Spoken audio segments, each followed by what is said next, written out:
Hello and welcome back everyone, we're of course back, and today I'm going to be talking about the brand new museum update to HYPIXEL SKYBLOCK. So for those of you who do not know, there was just an update to SKYBLOCK where they completely revamped the museum, and they changed a lot about it. So today I'm going to be kind of just giving my thoughts about this update. My initial thoughts at least. You never know, my thoughts might change, but my initial thoughts. And I'm going to be talking about some good things about the update, some bad things about the update, and some interesting things about the update. But before any of that, there is some very, very important business to attend to. Now this is long overdue, but we need to find out who won the 50 million coin giveaway for 1,500 subscribers. And let me tell you, there were a lot of entrants. As you can see here, we have 32 people who joined this giveaway. And that's, I scrolled through over half a year worth of comments, I believe. I could be wrong about the time. And I'm very, very sorry if I missed any of you. And I'm very, very sorry if I got anyone twice. I really don't think I did, but it's hard to be sure because I just went through comments and copy-pasted the ones that were not the same, which I should have just gotten a doc up and had a list, but I did not. So, we're going with it. But, without further ado, let's spin the wheel and see how it goes. And who's it gonna be? Ooh! Lenny!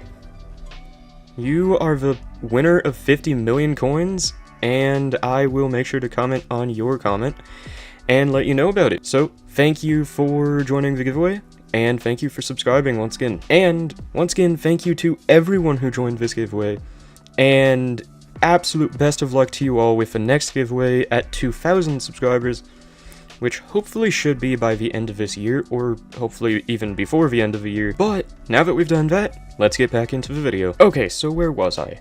I was about to tell you all about this new museum update. Now, if you haven't really heard about or seen much about this update, once again, they changed a lot. First off, this lady here does everything for the museum. You don't have the museum dude and then her over here. It's just her now. They also changed the actual layout of this place, I think. I never actually really went in here. I mean, the curator is still here, but he doesn't really do much anymore. But, now that she does basically everything, you'd think that's pretty nice. And it is. It's nice to have everything in one place. But, there's a lot of changes once again. So now, instead of your museum being based on the value of how much you've donated, it's about XP. And you get XP based on the items that you've donated. So for early game stuff, you'll get, 1 or 2 XP. And then later on, you'll start getting 6, 7, 8, 10. It'll even up to 30. Which is actually kind of wild. But obviously these things are very, very expensive. For example, Dark Claymore, at the cheapest you're looking at 159 mil, which actually for the amount of XP that's gonna give is not bad compared to like the Pyro Chaos Dagger, which is, if it'll load, the cheapest one is 144,000 or 144 mil. And it's giving 10 XP less. So, that's not bad. But, the issue is, you're still gonna need 100 XP per level. And, that's gonna add up. It adds up real quick. Especially since these are the only few things that give 20 or higher, XP. There's only 4 of them. In the weapons, at least. There's, you still got armor. You've still got rarities, if you want to donate a Devon's drill or something. But one way or another, you're going to have to be spending a lot of coins to actually get a lot of XP. Now you may be thinking, just donate all of the lower tier stuff, which, as you can tell, I've done. And that is an amazing way to get XP. One issue though, is that over time, after you're donating all these cheaper items, you're gonna get things that are way more expensive than they're really worth being. For example, the Ghoul Buster is 4 Skyblock XP and, you know, Museum XP, but it's also gonna be almost 30 mil to buy it. And it's not like it's that good. You're getting, oh, more damage to spooky enemies during the Spooky Festival. That's not that big of a deal. That, you know, yeah, okay, cool, I guess. Just get ferocity. That's not gonna be that important. But still, you know, by this third page, you're gonna be running out of money. You're gonna be thinking, okay, I've spent a lot of coins on this already. Because, for example, you've got stuff like the Sword of Bad Health, which, you know, kind of expensive, over a mil, if I remember right. You've got Hurricane Bow, which is a couple 100k. You've got the Adaptive Blade, which is a couple mil. Silk Edge Sword, almost 10 mil. You've got Fell Sword, almost a mil. Aspect of the Dragons, generally, you know, 1 to a couple mil. Pooch Sword, over 10 mil. You've got the Emerald Blade, half a mil. And I could just keep going on with this, but once again, these numbers are gonna add up. Especially if you're earlier on. And yeah, it'll get really expensive really quick is what I'm saying. So aside from it being really expensive to actually level up now, or at least to level up to high levels, you may be wondering what actually is the benefit of leveling up now. Is it still just the same where you can, you know, have a bigger bank upgrade? Well, they actually added a lot to it, but they also took away a lot in a way. Now, if you've been anywhere around Skyblock for the past couple days, you will probably know this already, but if you don't, they added a museum milestone thing where you need a certain level to bid at a certain price on the auction house. For example, you need milestone 2 to even be able to bid 100 mil. So say you're trying to buy a giant sword for some reason early on, which don't do that. I made the mistake of doing that, and it was barely better than my Shadow Fury, and it's only now starting to kind of catch up and be better. But in short, you're gonna have to donate to your museum now if you want to ever buy anything at all, really. Now, once again, you can get a lot of XP pretty easily. For example, I spent maybe, I don't know, 100-ish mil, maybe more, maybe less, getting to this point, and I just kind of put in stuff that I had already, like my giant sword and my Shadow Fury and all this, just because, you know, it's nice knowing that I could have sold it. I'm not going to sell my Shadow Fury. I'm not going to sell my giant sword that, you know, I built this thing up. This thing was nothing when I first got it. And yeah, as much as it is nice to have that option, I'm just not going to sell it. It's as simple as that. And yeah, so after donating those, I'm already Museum Milestone 8, which was actually my goal for where I wanted to get, because some of you may remember, to use the Hex before you had to donate 150 mil worth of items, if I remember right, and it really wasn't that difficult. You know, that was like first or second level of the museum, really easy. It, you know, obviously expensive, but in this modern economy of Skyblock, you can get that pretty easily. And it's just, you know, you need the Hex. You don't really, but you want the Hex. Now you need Museum Milestone 8, which is 800 XP. And then you can finally use the Hex. So for any of you, for example, who are late game and just didn't care about the museum, but you also don't want to put your entire net worth into your museum, I've got some bad news for you if you like the Hex. In short. And to put into perspective how much this 800 XP is, once again, you're getting, you know, 1 to 5 XP for basically anything you're getting early game. You're getting 5 XP for a Streo or a Hyperion even, which I really don't understand that logic. But like, even an Ice Spray Wand, you're getting 8 XP. Fire Veil Wand, you're getting 7. Juju Shortbow, 7. You know, you're just not getting insane amounts of XP. It's as simple as that. And one benefit is that for a lot of these items that kind of are tiers, so for example, the Flower of Truth and the Bouquet of Lies, you know, you can get the first item if you just get the second one. So here, a better example would actually be to go here, and you may notice I put in my Jasper Drill. And because of that, I have the topaz drill, I technically have the gemstone drill, which meant I got a lot of XP just from putting in my jasper drill, which was not even that expensive of an item. You know, the jasper drill alone, Museum says its value is 27 to 37 mil, which is not terrible for this amount of XP. But anyway, that essentially means if you want to get the hex, which, you know, for those of you who don't know what that is somehow, it's this thing right here, and you can put just about any item in. You can do gemstones, you can do enchants, you can do potato books, you can do modifiers, you can do upgrades, and you can do reforges all in the same place. Anything you could possibly want on an item, you can put it all on in the hex, pretty much.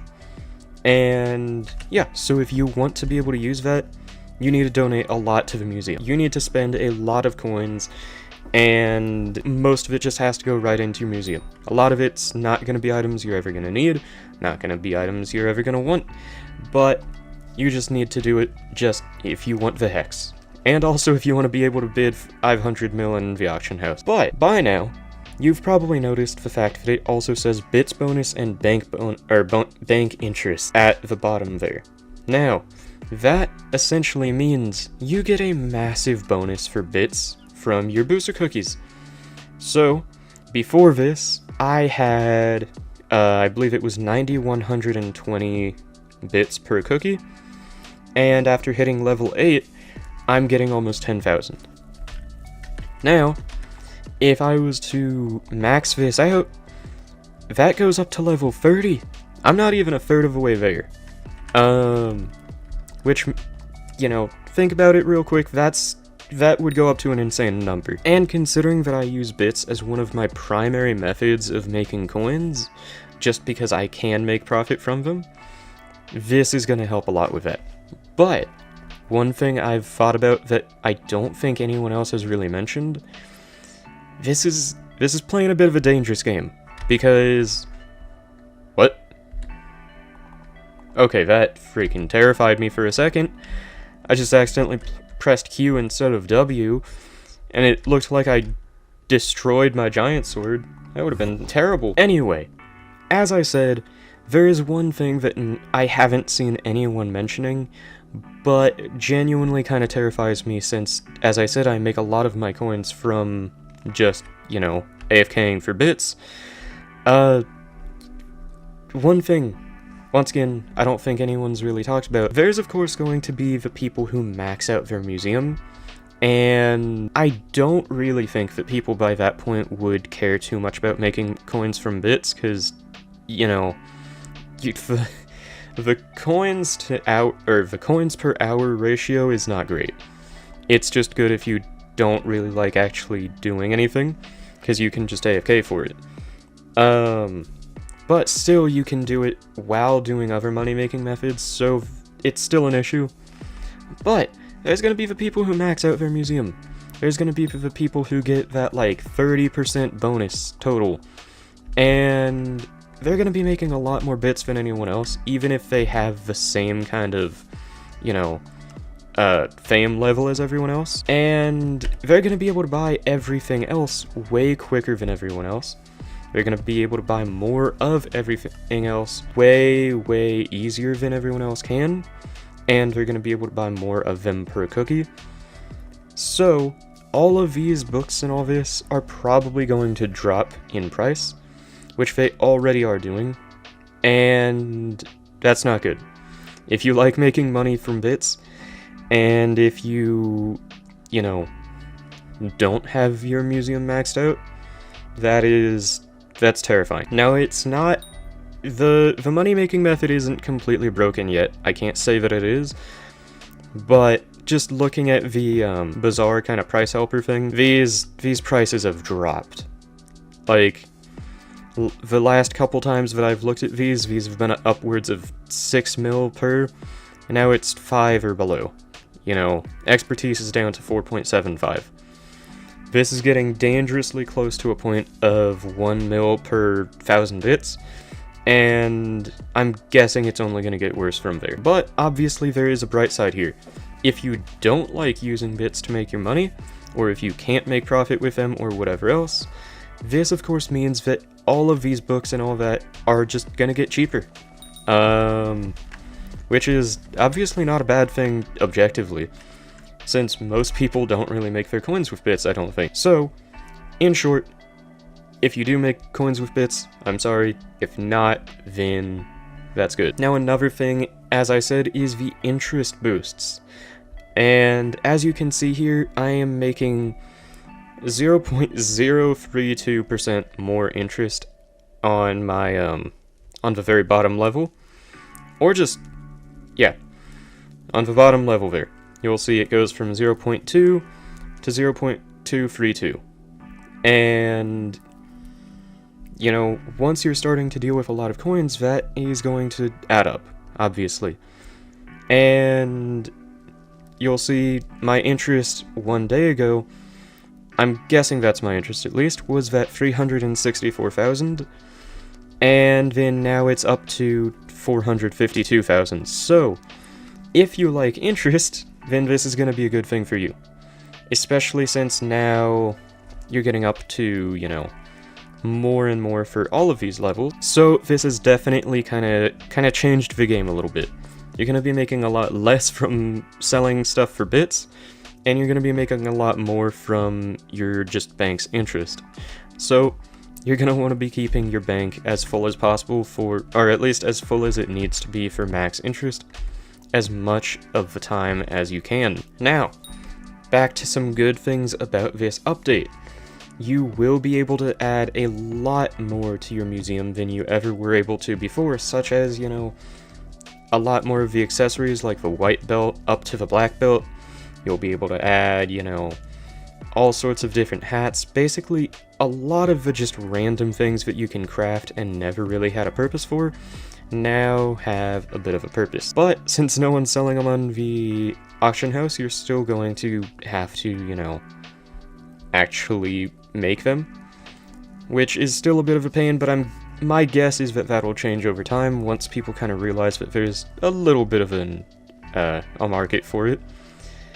Because a lot of the time people just don't want to craft things, and since they added this feature where you can right-click to search for an item on the auction house, that certainly makes things go quicker. And now, even if this isn't worth almost 300k, I can just do this right here, and I'm guessing someone else bought it at the same time, or there was a glitch with it, but either way, you get my point. Here, I'll try again for another example, and there we go. So now I can just go in here, and bada bing bada boom, 2 more XP. Now, one thing I've noticed is if you're doing this with the lower tier items, such as, you know, let's just say the mithril pickaxe. If you want to buy something like this off of the auction house, a lot of the time I've noticed that it won't actually go through. It did that time, but as you saw with the pants, this has been happening a lot lately. There's been a lot of errors with the auction house. And I think it's just because they added this and it probably messed with something. It didn't mess with it a ton, the auction house still works, but it just, sometimes it does that. And by sometimes I mean more than would be ideal. But yeah, so all around it is good that they added a lot more things to the actual museum that you can donate, because that definitely helps with, you know, getting to a higher level. But in the process, they've done something horrible. They've done something terrible, something very, very bad. If you go up to your boss collections, you'll notice something very upsetting. So, let's say I go to Necron here, and let's say I look at the Necron head, the golden Necron head. There's one very, very, very upsetting thing here. Cannot be sold. All of the golden and the diamond heads are now soulbound just by default. You can put them in your museum, but they're soulbound by default, as I said. So no more buying them, no more selling them. And say for example, you're, you know, grinding out F6, you have a golden Sedan head, all that, and this update drops. Then you can, you know, you grind a bit more and you can finally do F7. First off, if you don't have much in your museum, have fun even buying the Necron armor. Second off though, you just genuinely can't buy the Necron head. So you're going to need to do 100 Necron bosses just to get the head. And that's gonna be a fun time. Anyway, those were some of my opinions about this new update. Those were, you know, some of the best new things, the worst new things, and the most kind of under-talked about things. So, all around, do I like this update? Not really. They did not do well. As soon as I saw kind of people in the alpha server talking about it, I knew this was gonna be terrible. You know, the auction limit, the no hex, yeah. And as soon as I saw that there was going to be bits, bonuses, as much as I loved it, I knew it wouldn't go well. It never goes well. And yeah, so with that is going to be all for today. If you liked this video, make sure to leave a like down below. It helps out a ton with getting this video out to more people who might be interested about the new update. If you have anything to say, make sure to leave a comment down below. For example, any other guides to do, anything I may have missed about this update, or just anything at all. If you made it to this point in the video, feel free to just comment the word potato. I'll know what you meant. And last, but certainly not least, if you liked this video, if you like this content as a whole, and if you want to see more, make sure to subscribe for more. It helps out an absolute ton, and we're trying for 2,000 subscribers by the end of the year, which I'm thinking we can absolutely get there. Anyway though, thank you all so much for watching. Thank you all once again to all of the people who joined in the giveaway, and until next time everyone, and goodbye.